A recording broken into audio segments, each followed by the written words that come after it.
อาการของพัดลมบูทมันตึงเบิ่งอาการบูทตึงเบิ่งคือสิปินอยู่แต่ก็บ่ปินบัดเอามือปินผัดว่าปินเป็นปินหยุด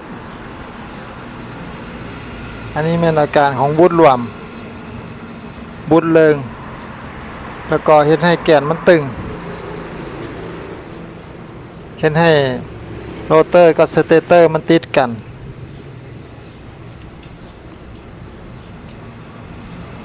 ก็สิมากมาเบิ่ง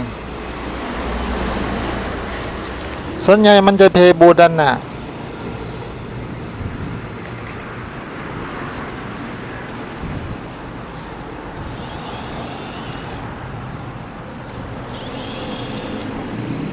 ตอนนี้ก็หันน็อตซะก่อน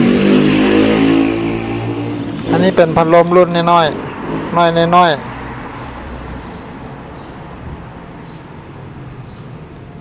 มันมีสลักเนี่ยหยึดต้องได้เอาไขควงแปะน้อยมาจิ้มงัดจังได้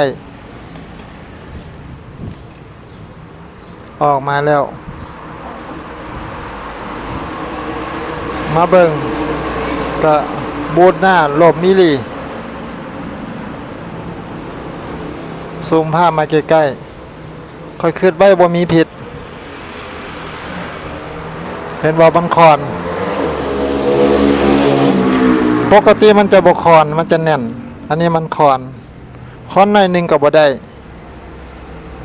คอนหน่อยนึงมันติดรถ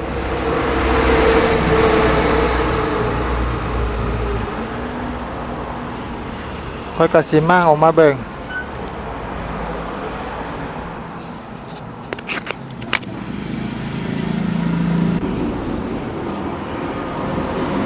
อันนี้มันขั้นตอนการมั่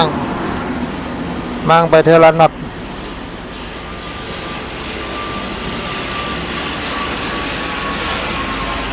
ก็ค่อยๆมั่งยันเขาลวดมันขาด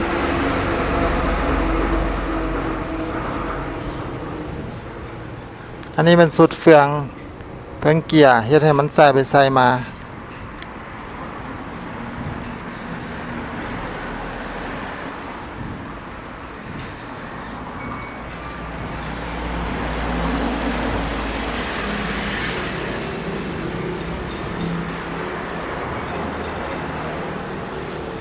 อันนี้ก็เป็นน็อตจับยึดมอเตอร์มี4ด้านพัดลมนี่เป็นพัดลมไทยรูปแบบการประกอบคล้ายๆกับพัดลมฮัตตาริ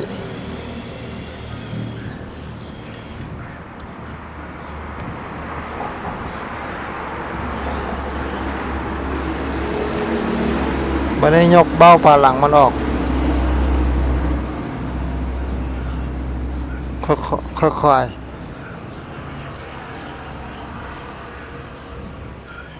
เบิ่งแผ่นสกลาดมันเกือบสิบ่มีเลยอันนี้เป็นสุดคดลวดสุดสเตเตอร์เพิ่นแล้วก็นี่เป็นสุดโรเตอร์สุดแกนดึงออกมาเห็นบ่อหอยก็ยังได้อยู่บูทมันหลวมละแกนเกือบจอย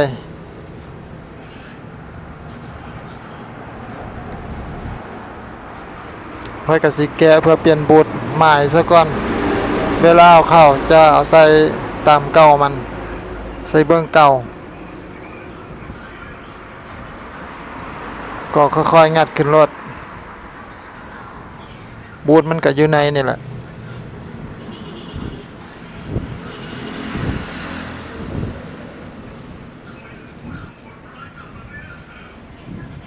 มันใส่เป็นฝาจับ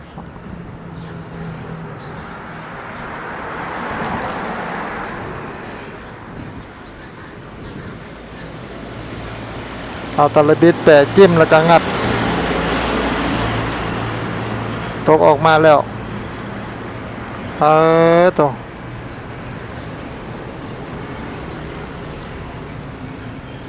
อันนี้บูดเบิ่งแผ่นสักกะลาดจนเปื่อยมุนบ่ละ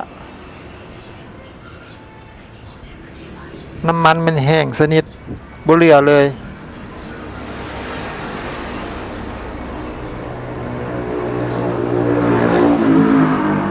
แล้วก็จะใส่ตัวใหม่เลย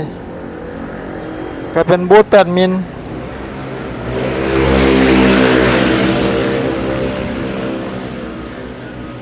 ใส่เข้าไป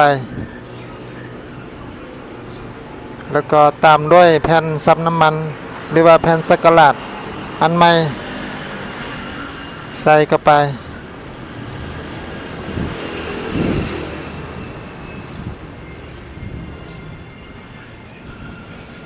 ก็เท่านี้แล้วบัดนี้ก็สิประกอบ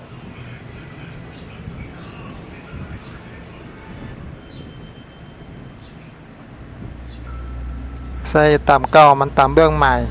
สังเกตดีๆ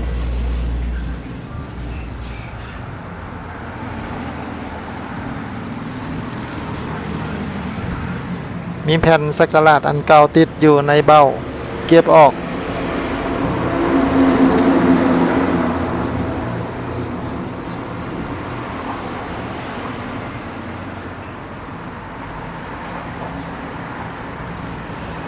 แล้วก็ใส่เข้าไปจัดบูทให้มันซื่อๆ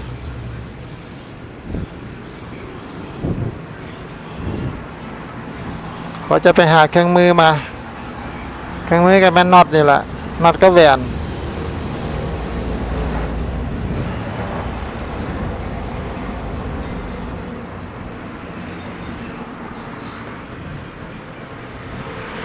แล้วก็มาสวมใส่จากนั้นก็เอาแหวนวางใส่แล้วก็เอาน็อตหั่นแต่ยึดให้มันแน่น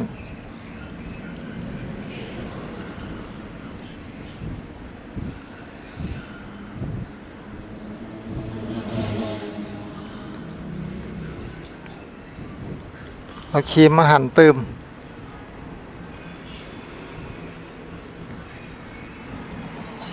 แล้วละ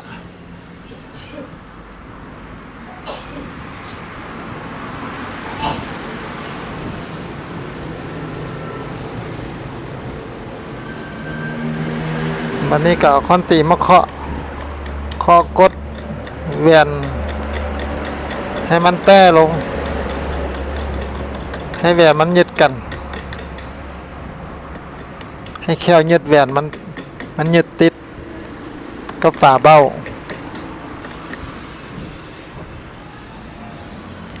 พอตะไลบิดแปะมาจิ้มงันเนี่ย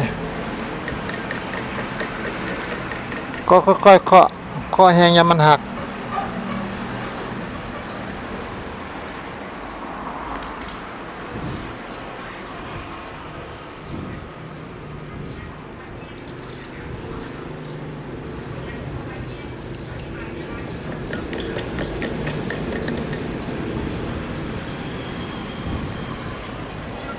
วันนี้ตอนนี้แล้วก็หันน็อตไม้ออก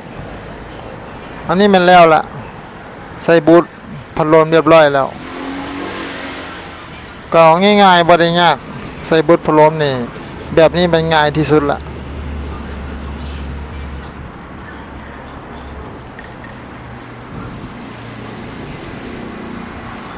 เรียบร้อย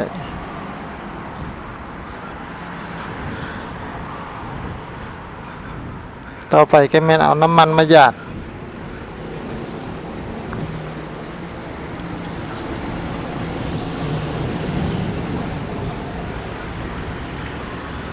ใส่ให้มันซุ่มๆเลยมันจังนานแห้ง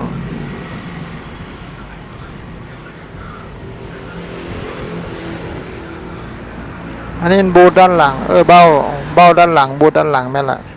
ก็ใส่คือกัน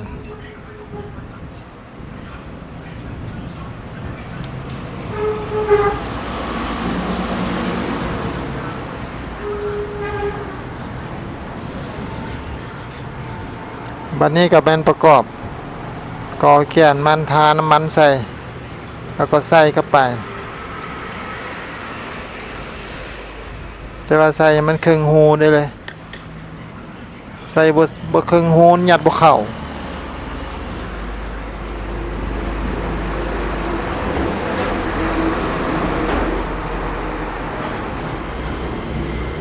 ก็ใส่น้ำมันเติมหน่อยหนึงอันนี้มันเบ้าบูทด้านหลังใส่เข้าไป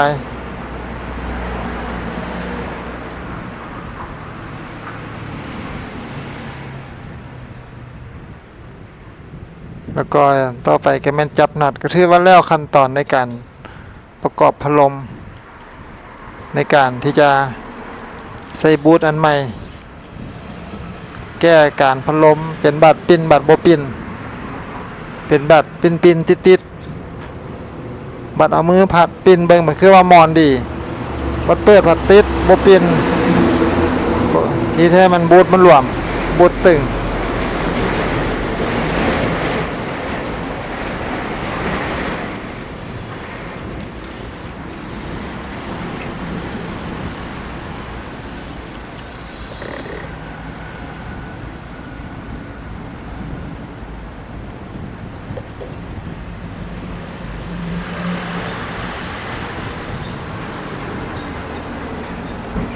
ก็หั่นให้มันแน่นๆ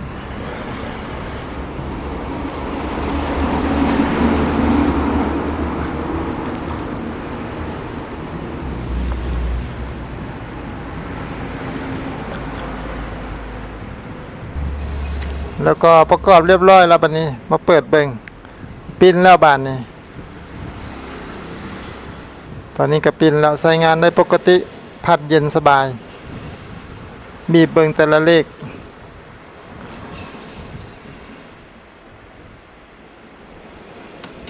ก็ถือว่าใช้งานได้ปกติแล้ว